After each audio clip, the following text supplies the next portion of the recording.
അയൽ രാജ്യമായ ബംഗ്ലാദേശിൽ ഏറെ കാലത്തിന് ശേഷം അങ്ങനെ തിരഞ്ഞെടുപ്പ് നടന്നിരിക്കുകയാണ്. കഴിഞ്ഞ ദിവസം നടന്ന തിരഞ്ഞെടുപ്പിന്റെ ഫലം ഏറെക്കുറെ പുറത്തു വന്നു കഴിഞ്ഞു.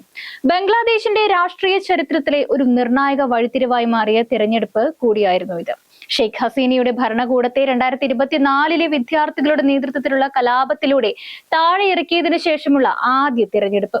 ഹസീനയുടെ അവാമി ലീഗിന് നിരോധനം നിലനിൽക്കുന്നതിനാൽ മത്സരിക്കാനാകാതെ പോയപ്പോൾ താരിഫ് റഹ്മാൻ നയിച്ച ബംഗ്ലാദേശ് നാഷണലിസ്റ്റ് പാർട്ടി വൻ ഭൂരിപക്ഷം നേടി വിജയിച്ചു. എന്നാൽ BJPയുടെ വിജയത്തെക്കാൾ ശ്രദ്ധ നേടുന്നത് ഹസീനയെ അട്ടിമറിക്കുവാൻ മുന്നിൽ നിന്ന ജമാഅത്തെ ഇസ്ലാമി നയിച്ച ഇസ്ലാമിസ്റ്റ് സഖ്യത്തിന് വലിയ സ്വാധീനം ഉണ്ടാക്കാനായില്ല എന്നതാണ്. വളരെ പുറകിലാണ് അവർ രണ്ടാം സ്ഥാനത്തെത്തിയത്. എന്നാൽ ഇതുവരെ തിരഞ്ഞെടുപ്പുകളിൽ മത്സരിക്കുന്ന ചരിത്രമില്ലാതിരുന്ന ജമാഅത്തെ ഇസ്ലാമി നേരിട്ട് രാഷ്ട്രീയത്തിൽ ഇറങ്ങിയിരിക്കുന്നത് ബംഗ്ലാദേശിന്റെ മതേതരത്വത്തിനും സമത്വത്തിനും ഭീഷണിയാണെന്ന് തന്നെയാണ് ചൂണ്ടിക്കാട്ടുന്നത്. അവസാനം ലഭിക്കുന്ന വിവരങ്ങൾ അനുസരിച്ച് ആകെയുള്ള 300 സീറ്റുകളിൽ 213 എണ്ണവും BNP സഖ്യം നേടി. 209 സീറ്റുകൾ അവർ ഒറ്റയ്ക്ക് തന്നെ വിജയിച്ചു. എന്നാൽ മറുഭാഗത്ത് ജമാഅത്തെ ഇസ്ലാമി കേവലം 68 സീറ്റിൽ ഒതുങ്ങിയിരിക്കുകയാണ്. ബംഗ്ലാദേശ് കമ്മ്യൂണിസ്റ്റ് പാർട്ടിയും മത്സര രംഗത്തുണ്ടായിരുന്നുവെങ്കിലും അവർക്കും ഇടതു സഖ്യത്തിനും ഒരു സീറ്റിൽ പോലും വിജയിക്കാനായില്ല. നമുക്ക് ഈ തിരഞ്ഞെടുപ്പിന്റെ പശ്ചാത്തലം ഒന്ന് നോക്കാം. ബംഗ്ലാദേശിന്റെ രാഷ്ട്രീയം ദീർഘകാലമായി രണ്ട് പ്രധാന പാർട്ടികളുടെ പോരാട്ടമായിരുന്നു. ഷെയ്ഖ് ഹസീനയുടെ അവാമി ലീഗും ഖാലിദ സിയയുടെ BNPയും. 2009 മുതൽ 2024 വരെയുള്ള ഹസീനയുടെ 15 വർഷത്തെ ഭരണകാലത്ത് രാജ്യം സാമ്പത്തിക വളർച്ച കൈവരിച്ചുവെങ്കിലും ജനാധിപത്യ വിരുദ്ധ നടപടികൾ, അഴിമതി, മനുഷ്യാവകാശ ലംഘനങ്ങൾ എന്നിവയ്ക്ക് വലിയ വിമർശനങ്ങൾ നേരിടുകയുണ്ടായി. വിദ്യാർത്ഥികളുടെ നേതൃത്വത്തിൽ സർക്കാർ ജോലിയിലെ സംവരണത്തിനെതിരായിട്ട് തുടങ്ങിയ 2024 ജൂലൈ കലാപം ഹസീനയുടെ ഭരണകൂടത്തിനെതിരെയുള്ള വ്യാപക പ്രതിഷേധമായി മാറി. ഈ കലാപത്തിൽ ജമാഅത്തെ ഇസ്ലാമിയുടെ വിദ്യാർത്ഥി വിഭാഗമായിട്ടുള്ള ഇസ്ലാമി ഛാത്ര ഷിബിൻ പ്രധാന പങ്ക് വഹിച്ചിരുന്നു. അവർ പ്രതിഷേധങ്ങളെ ആക്രമണാസക്തമായി തന്നെ ആരോപണങ്ങളും ഉയർത്തിയിരുന്നു. ഒടുവിൽ ഹസീനയ്ക്ക് സ്ഥാനം രാജിവെച്ച് രാജ്യം തന്നെ വിടേണ്ടതായി വരികയും ചെയ്തു. ഹസീന ഇന്ത്യയിലെ രാഷ്ട്രീയ അഭയം തേടുകയും ബംഗ്ലാദേശിൽ നടന്ന വിചാരണയിൽ അവരെ വധശിക്ഷയ്ക്ക് വിധിച്ചതും നമ്മുടെ ഓർമ്മയിൽ ഉള്ളൊരു കാര്യം തന്നെയാണ്. ഇത്തവണത്തെ തിരഞ്ഞെടുപ്പിന് മുൻപായിട്ട് ഹസീനയുടെ പാർട്ടിയായ അവാമി ലീഗിനെ നിരോധിച്ചത് തിരഞ്ഞെടുപ്പിനെ തന്നെ BNPയും ജമാഅത്തെ ഇസ്ലാമി നേരിട്ട് നയിക്കുന്ന 11 പാർട്ടി സഖ്യവും തമ്മിലുള്ള പോരാട്ടമാക്കി മാറ്റി. ജമാഅത്തെ ഇസ്ലാമി 1971 ബംഗ്ലാദേശ് വിമോചന സ്വതന്ത്ര സമരത്തിൽ പാകിസ്ഥാനൊപ്പം നിന്നതിന്റെ പേരിൽ വിവാദമായിട്ടുള്ള പാർട്ടിയാണെന്ന് കൂടി ആലോചിക്കേണ്ടതുണ്ട്. ഹസീനയുടെ ഭരണകാലത്ത് നിരോധിക്കപ്പെട്ടിരുന്ന അവർ കലാപത്തിനു ശേഷം അധികാരങ്ങളിൽ നിർണായക പങ്ക് വഹിച്ചപ്പോൾ 2025 അവരുടെ നിരോധനം നീക്കിയെടുക്കുകയും തിരഞ്ഞെടുപ്പിൽ മത്സരിക്കുകയുമായിരുന്നു. അവർ ശരിയായ നിയമങ്ങൾക്ക് വേണ്ടി ശക്തമായി വാദിക്കുന്ന തീവ്ര വിഭാഗമാണ്.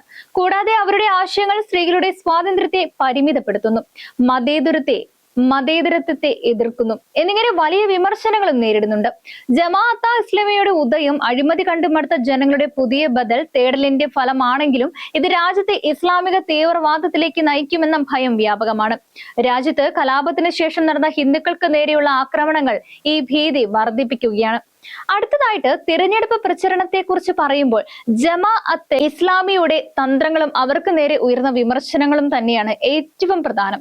കമ്മ്യൂണിസ്റ്റ് പാർട്ടിയും തിരഞ്ഞെടുപ്പിൽ മത്സരിച്ചുവെങ്കിലും തിരഞ്ഞെടുപ്പ് പ്രചാരണം BNPയും ജമാഅത്തെ ഇസ്ലാമി സഖ്യവും തമ്മിലുള്ള തീവ്രമായ മത്സരമായിരുന്നു.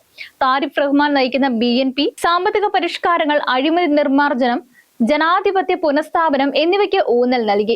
അവർ യുവാക്കളെ ആകർഷിക്കുവാൻ നിരവധി പുതിയ പദ്ധതികളും മാനിഫെസ്റ്റോയിൽ ഉൾപ്പെടുത്തുവാൻ ശ്രമിച്ചിരുന്നു.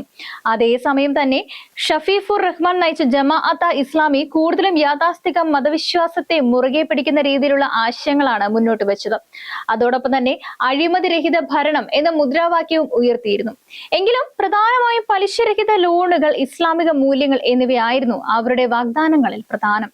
അതോടൊപ്പം പറയേണ്ട മറ്റൊരു പ്രധാന കാര്യം, കടുത്ത മതതീവ്ര ആശയങ്ങൾ മുന്നോട്ട് വയ്ക്കുന്ന ജമാഅത്തെ ഇസ്ലാമി ഒരു സ്ത്രീ സ്ഥാനാർത്ഥിയെ പോലും മത്സരിപ്പിച്ചിട്ടില്ല എന്നുള്ളതാണ്. അത് അവരുടെ സ്ത്രീ സ്വാതന്ത്ര്യത്തിനെതിരെയുള്ള നിലപാടിന്റെ തെളിവായി BNP ചൂണ്ടിക്കാട്ടുകയും ചെയ്തു.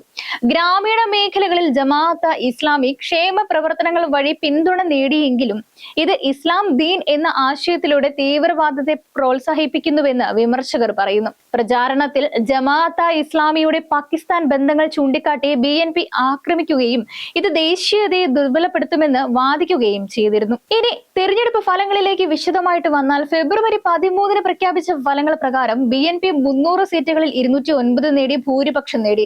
BNP നേതാവ് താരിഖ് റഹ്മാൻ പ്രധാനമന്ത്രിയാകുമെന്ന് പ്രതീക്ഷിക്കപ്പെടുന്നു. അങ്ങനെ സംഭവിക്കുമ്പോൾ ബംഗ്ലാദേശിൽ 36 വർഷത്തിന് ശേഷമുള്ള ആദ്യ പുരുഷ പ്രധാനമന്ത്രിയായി മാറുകയാണ് താരിഖ്. ജമാഅത്തെ ഇസ്ലാമി സഖ്യം വളരെ പിന്നിൽ രണ്ടാമതെത്തിയപ്പോൾ നാഷണൽ സിറ്റിസൺ പാർട്ടിക്ക് 4 സീറ്റുകൾ മാത്രം നേടാനേ കഴിഞ്ഞുള്ളൂ.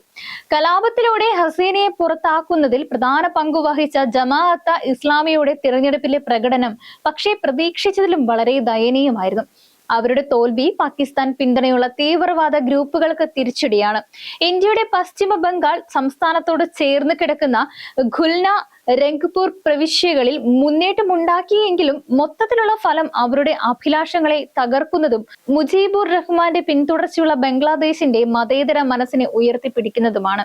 അന്തിമ വിശകലനത്തിൽ നേരത്തെ പറഞ്ഞതുപോലെ തന്നെ BNPയുടെ വൻ വിജയത്തെക്കാൾ തീവ്ര മതവാദികളായ ജമാഅത്തെ ഇസ്ലാമിയുടെ പാർലമെന്റിലെ സാന്നിധ്യം തന്നെയാണ് പ്രധാനമായിട്ടുള്ള ഒരു കാര്യം.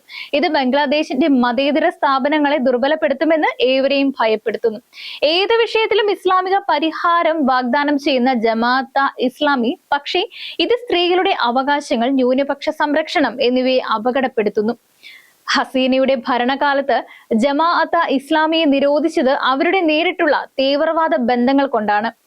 ഇപ്പോൾ പ്രതിപക്ഷമാണ് എങ്കിൽ പോലും ജമാഅത്തെ ഇസ്ലാമി എന്ന മതസംഘടന രാഷ്ട്രീയത്തിൽ നേരിട്ട് ഇടപെടുന്നത് രാജ്യത്തെ 100 വർഷം പിന്നോട്ട് കൊണ്ടുപോകുമെന്ന് ഭയപ്പെടുന്നു. BNPയുടെ വിജയം ബംഗ്ലാദേശിന്റെ രാഷ്ട്രീയ സാമ്പത്തിക സ്ഥിരതയ്ക്ക് നല്ലതാണ്. പക്ഷേ ജമാഅത്തെ ഇസ്ലാമിയുടെ പ്രതിപക്ഷ പങ്ക് പാർലമെന്റിനെ വിഭാഗീയമായേക്കാം. അവസാനമായിട്ട് 2026 തിരഞ്ഞെടുപ്പ് ബംഗ്ലാദേശിന്റെ മതേതര പാരമ്പര്യത്തെ തന്നെയാണ് ഉയർത്തിപ്പിടിച്ചതെന്ന് പറയുമ്പോഴും ജമാഅത്തെ ഇസ്ലാമിയുടെ സാന്നിധ്യത്തിൽ ജനാധിപത്യം ശക്തിപ്പെടുത്തുവാൻ നിതാന്ത ജാഗ്രത തന്നെ വേണ്ടതായിട്ടുണ്ട്.